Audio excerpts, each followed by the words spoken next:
Station Ghanpur నియోజకవర్గం లింగాల గణపూర్ మండలంలోని లింగాల గణపురం, బండ్లగూడెం, గుమ్మడవెల్లి, కొత్తపల్లి, వనపర్తి, నేలపోగుల, నవాపేట, వడిచెర్ల గ్రామాలలో కేసీఆర్ గారి ఆదేశం మేరకు కేటీ రామారావు గారి మార్గదర్శకంలో 10 సంవత్సరాలు మనమే అభివృద్ధి చేసినాం.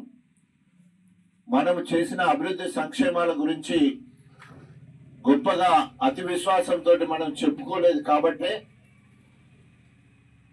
1.8 అంటే దాదాపు 100కు 2 ఓట్లు తక్కువ రావడం వల్ల మనం మొన్న అధికారాన్ని కోల్పోయినాం.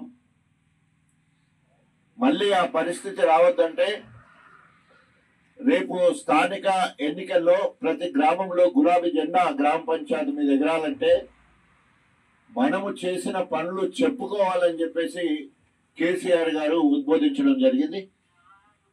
వారి మాటను అమలుపరచడానికి, వారి ఆదేశాన్ని అమలుపరచడానికి ఊరూరికి బీఆర్ఎస్ సంక్షేమాలు, ఇంటింటికి కేసీఆర్ ఫలాలు అనే కార్యక్రమంలో భాగంగా ఈరోజు వడిచెర్ల చివరి గ్రామం ఈరోజు ప్రోగ్రాంలో ఇప్పటికే గణపురం నియోజకవర్గంలో 50% of the villages covered.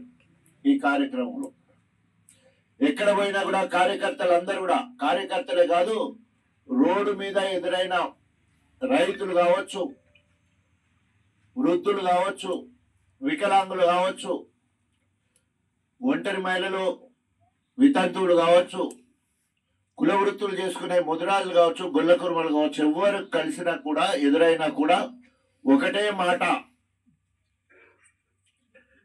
Revanth మాయ మాటలు విని కాంగ్రెస్ ఓటేస్తే, నమ్మి నానబోస్తే పుచ్చి బుర్రలైనట్టు ఇవాళ కాంగ్రెస్ పాలన ఉన్నది. అలివి గాని హామీలు ఇచ్చి అందరికి ఆశ పెట్టి ఈరోజు తను మాత్రం ముఖ్యమంత్రి పదవి కాపాడుకోవడం కోసం 2,20,000 కోట్ల అప్పు తీసుకొచ్చి రాహుల్ గాంధీకి కప్పం కడుతున్నాడు. కానీ ఎక్కడ ప్రజలకు ఒరగబెట్టింది ఏం లేదు.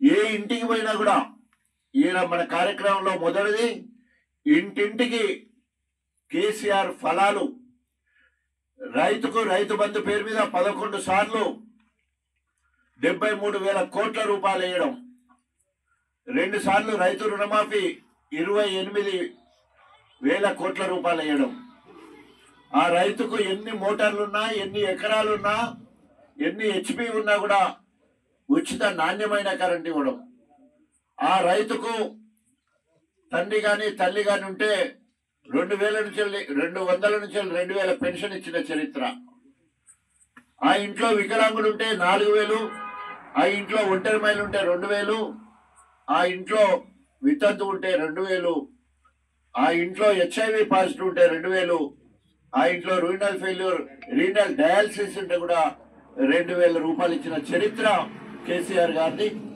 దానికి తోడుగా ఆ ఇంట్లో మిషన్ భగీరథ కింద ఆ ఇంట్లో నల్ల ఇవ్వడం జరిగింది. ఆ ఇంట్లో ఇంకుడు గుంత శుభ్రతలో భాగంగా ఇంకుడు గుంత ఇవ్వడం జరిగింది. ఆ ఇంట్లో ప్రతి విలేజ్ లో ఉన్న ప్రతి గ్రామం నందనవనంగా ఉండాలని చెప్పేసి హరితహారం పేరు మీద 7 పూల మొక్కలు, అదేవిధంగా 7 పండ్లు వచ్చే మొక్కలను ఇచ్చిన చరిత్ర మరి కేసీఆర్ గారిది. అంటే ఈ రోజు ఏ ఇంటికి పోయి అడిగినా కూడా ఈ రోజు వరకు కేసీఆర్ ఫలాలు మాత్రమే అక్కడ కనిపిస్తున్నాయి. కానీ 20 నెలల రేవంత్ ఫలితం ఒక్కడు కూడా అక్కడ లేదు. కాబట్టి ఓటు అడిగే హక్కు బీఆర్ఎస్ శ్రేణులకు, కార్యకర్తలకు, నాయకులకే ఉంది. ఇప్పటి వరకు మనం చేసిన పనులే ఊర్లో కనబడతా ఉన్నాయి. ఊరికొస్తే ప్రతి ఊరికి గ్రామ పంచాయతీ భవనం, ప్రతి ఊరికి ట్రాక్టరు, ట్రాలీ, ట్యాంకరు, అదేవిధంగా నర్సరీ, శ్మశాన వాటిక, డంపింగ్ యార్డ్, సెగ్రిగేషన్ షెడ్, ప్రతి ఊరికి క్రీడా ప్రాంగణము, ప్రతి ఊళ్ళో మిషన్ భగీరథ వాటర్ ట్యాంకులు, ఇంటింటికి నల్ల, వాడకు సీసీ రోడ్లు.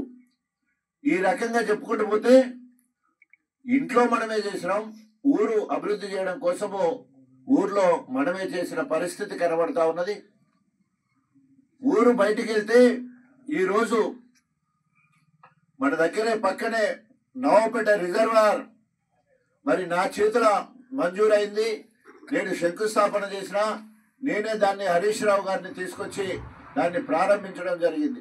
ఈ ప్రాంతం మొత్తం కూడా సస్యశ్యామల అవడానికి ఏప్రిల్ మే నెలలోనే మనము సమీక్ష చేసుకొని ఒక ప్రణాళికబద్ధంగా రిజర్వాయర్ను నింపుకొని ఆంచెలి మరి కెనాల్ ద్వారా ఈ ప్రాంతంలో ఉన్న 10 గ్రామాలకు సంబంధించిన చెరువులు నింపుకునే పరిస్థితి ఉండే.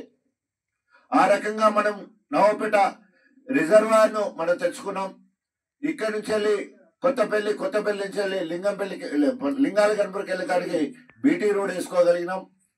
అదేవిధంగా నేషనల్ హైవేలో భాగంగా జనగాం నుంచి వెళ్ళి మన ప్రాంతం ఇదంతా కూడా డబుల్ రోడ్ అవడానికి మార్గం సుగమం చేసుకోగలిగినాం. దానివల్ల రియల్ ఎస్టేట్ బాగా పెరిగింది. ఇండస్ట్రియల్ క్యారిడార్గా ఈ ప్రాంతం అంతా కూడా అభివృద్ధి అయ్యే కార్యక్రమం జరిగింది. సో ఈ రకంగా కనుక పోయేది ఉంటే అభివృద్ధి కోసం నువ్వు ఎన్డీఏ ప్రభుత్వానికి తప్పకుండా రేపో మాపో పోతాడు.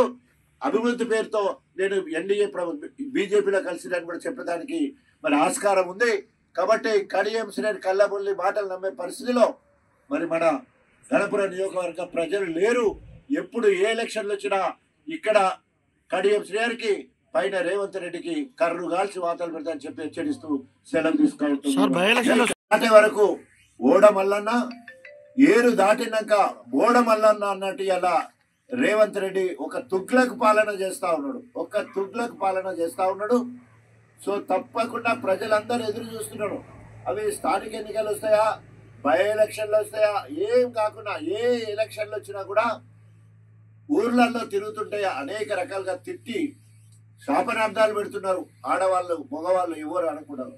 దీనికి తోడుగా ఇంత మంచి అన్నపూర్ణగా భారతదేశానికి తెలంగాణ అన్నపూర్ణగా 3.5 కోట్ల మెట్రిక్ టన్నుల ధాన్యాన్ని పండించి పంజాబ్ హర్యానాను కాలదన్న స్థాయికి తీసుకుపోయి ప్రాజెక్టుల ద్వారా గొప్పగా చేస్తూ ఉంటే ఈరోజు ఆ రైతులకు యూరియా విత్తనాలు ఇవ్వలేకపోవడం, మంచి విత్తనాలు ఇవ్వలేకపోవడం, ఇప్పుడైతే యూరియా ఇవ్వలేకపోవడం.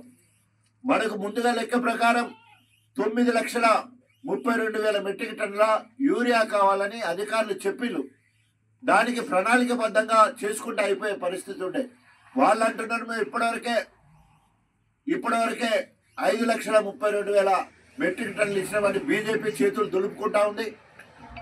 కాంగ్రెస్ వాళ్ళకు అవగాహన లేదు, సమీక్ష లేదు, బఫర్ స్టాక్ పెట్టుకోలే. ఇక్కడ కూడా కేసీఆర్ గారు ఉన్నప్పుడు ప్రతి పసలకు 10 నుండి 15 లక్షల మెట్రిక్ టన్నులు వివిధ రాష్ట్రాలకు సంబంధించిన వ్యవసాయం కోసం కేటాయించిన యూరియాను వాడుకోపోతే ఆ ముఖ్యమంత్రులతో మాట్లాడి అక్కడున్న ప్రభుత్వ అధికారులతో మాట్లాడి అది మొత్తం కూడా మన తెలంగాణకు వచ్చేటట్టు చేసి గ్రామాలకు నేరుగా లారీలను పంపించిన చరిత్ర బీఆర్ఎస్ ప్రభుత్వానిది. ఇది చెప్పాలి మనం అందరం కూడా. యూరియా డైరెక్ట్ గా మళ్ళీ గోదాములో దిగుడు అక్కడ పోయి తీసుకుడు కాకుండా అదే లారీని ప్రతి ఊరికి తీసుకొచ్చి యూరియాను మరి ప్రతి రైతుకు అందించిన చరిత్ర. ఎలాంటి బఫర్ స్టాక్ పెట్టి ఎలాంటి కొరత లేకుండా మరి యూరియా ఇచ్చిన పరిస్థితి. ఇవాళ చెప్పులు లైన్లో పెడతా ఉన్నారు, పాస్బుక్ లైన్లో పెడుతున్నారు, ఆధార్ కార్డు లైన్లో పెడతా ఉన్నారు, సెల్ ఫోన్లు లైన్లో పెడతా ఉన్నారు. అక్కడే పడుకుంటున్నారు.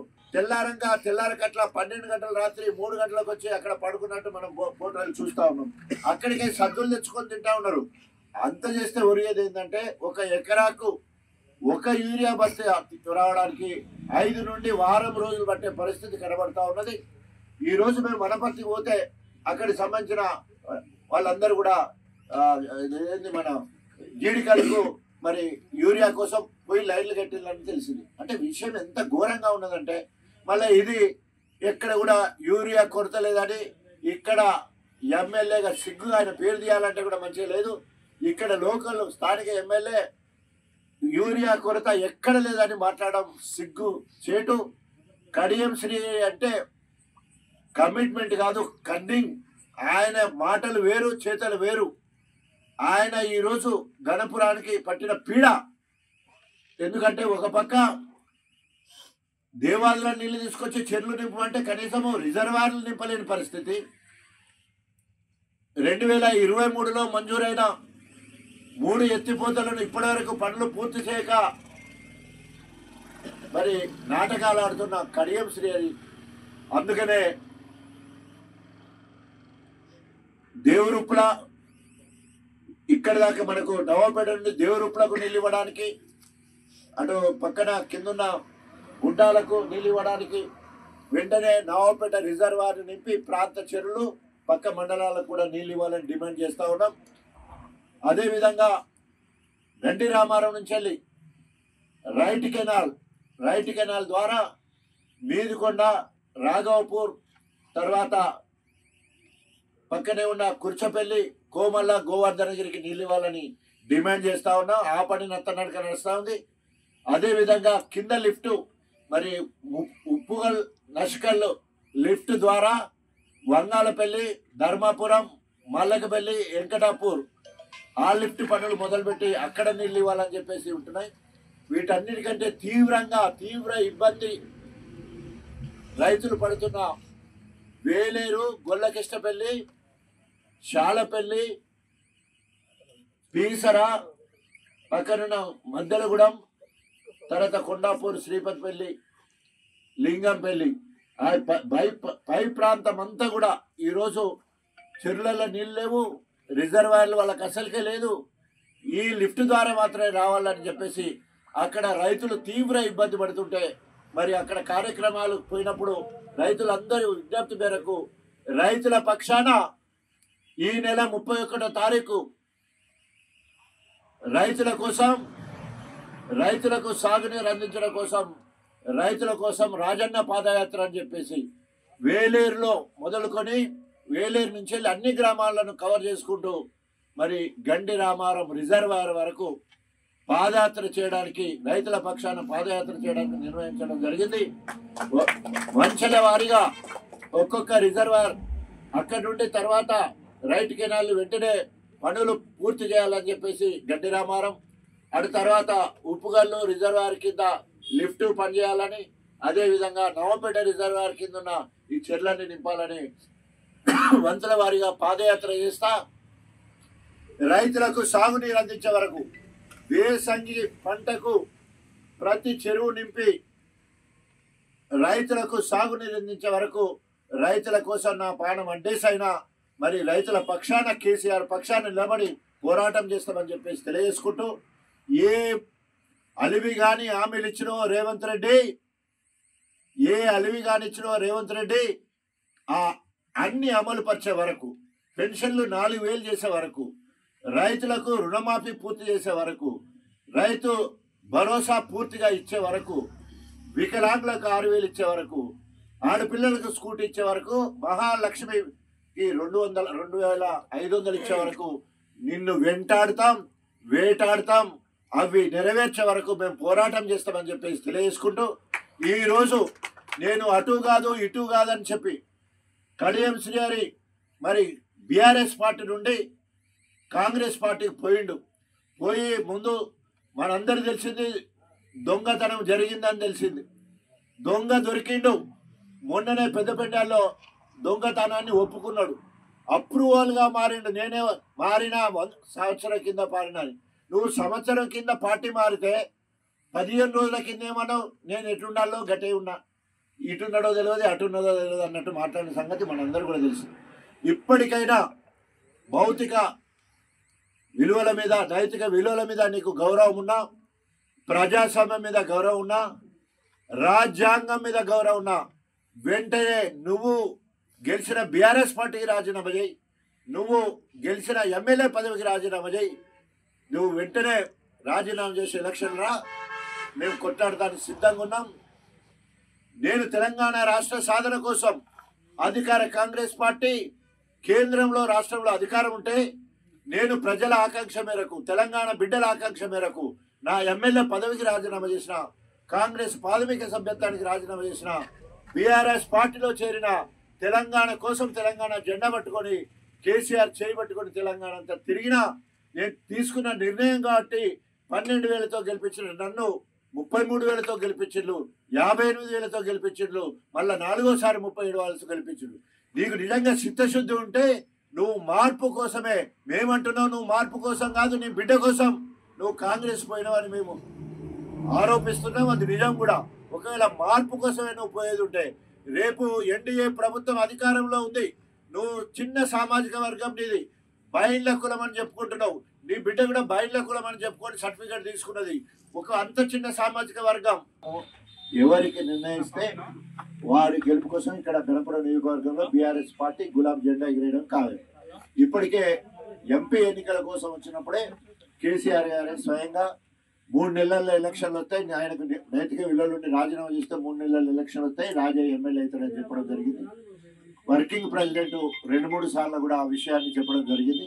తప్పకుండా ప్రజలందరూ కూడా మరి ఈరోజు రాజన్న కావాలని కోరుకుంటున్నారు. అన్నిటికంటే ముఖ్యము నేను 4 సార్లు ఒకటి ఎమ్మెల్యే పదవికి కాంగ్రెస్ పార్టీకి రాజీనామా చేసి త్యాగం చేశాను. 2వసారి ఉప ముఖ్యమంత్రిగా ఉండి కారణాలు ఏదైనా ఉప ముఖ్యమంత్రి పోయినప్పుడు మళ్ళీ కేసీఆర్ ఎంబడి కేసీఆర్ నా దేవుడని ఒబీడియంట్గా కేసీఆర్ దొరలను మళ్ళీ ఎమ్మెల్యే టికెట్ ఇవ్వకుండా జనగాం గన్పూర్ గెలిపించాలి రాజయ్య నువ్వు ఇన్ఛార్జ్ ఉండంటే అభివక్త వరంగల్ జిల్లాలో రెండింటినే గెలిపించుకున్నాం. మళ్ళీ ఎంపీ ఎన్నికలు వచ్చినప్పుడు ఎంపీ టికెట్ ఇవ్వకుండా నువ్వు గన్పూర్ ఇన్ఛార్జిగా మాత్రమే ఉండు, జోష్గా నువ్వు అక్కడ స్టార్ కంపెనీ ఉన్నట్టే ఆ రకంగా కేసీఆర్ గారి మాట ప్రకారము 4 సార్లు త్యాగం చేస్తున్నాం. నేను త్యాగం చేసినంటే నా నా నా కార్యకర్తలందరూ నా సమూహం అంతా కూడా త్యాగం చేసినట్టే. తప్పకుండా రేపు రాబోయే రోజుల్లో ఎప్పుడు ఎలక్షన్లు వచ్చినా కూడా కేసీఆర్ గారి ఆశీస్సులతో ఇక్కడ గులాబీ జెండా ఎగిరడం ఖాయం. గ్రామాలందరికీ ఒక్కడే పిలుపు, ఓటు అడిగే హక్కు బీఆర్ఎస్ శ్రేణులకే ఉన్నది. ఏ ఒక్కరు కూడా రేవంత్ రెడ్డి ప్రకటించిన పథకాలు మనం తులం బంగారం అంటే మనము కళ్యాణ లక్ష్మి అంటే తులం బంగారం ఇస్తానని ఎగ్గొట్టిండు, మనము 2,000 అంటే 4,000 పెన్షన్ అని ఎగ్గొట్టిండు, కౌలు రైతులకు 15,000 ఇస్తారని ఎగ్గొట్టిండు, వడ్లకు అన్నిటికి ఇస్తా తర్వాత వడ్లకు ఇస్తారని చెప్పేసి బోనస్ ఎగ్గొట్టిండు, రైతు రుణమాఫీ పూర్తిగా చేయలే, రైతు బీమా ఇస్తలేడు, 24 గంటల ఉచిత కరెంటు మరి ఎక్కడ కూడా కనబడని పరిస్థితి కనబడతా ఉన్నది. వికలాంగులకు 4,000 అంటే 6,000 అన్నాడు, 6,000 ఎక్కడ ఇస్తలేడు. ఇంట్లో గృహిణికి 2,500 ఇస్తారన్నాడు, అది కూడా ఇస్తలేడు. అదేవిధంగా స్కూటీ కాలేజీకి పోయే పిల్లలకు స్కూటీ కూడా ఇస్తాడు, అది లేదు. నిరుద్యోగ భృతి 4,000 అన్నాడు, అది లేదు. ఏదీ లేదు, మొత్తం గుండు సున్నా. రేవంత్ రెడ్డి ప్రభుత్వం 20 నెలల్లో సాధించింది గుండు సున్నా. ఓన్లీ ఆయన చేసింది ఏంటంటే హైడ్రా పేరుతో 3,000 కోట్ల ఆస్తులను సర్వనాశనం చేసాడు, కూలగొట్టిండు. అదేవిధంగా మూసి ప్రక్షాళన చేస్తారని చెప్పేసి అక్కడ 1,000 కోట్ల భవనాలను కూలగొట్టిండు.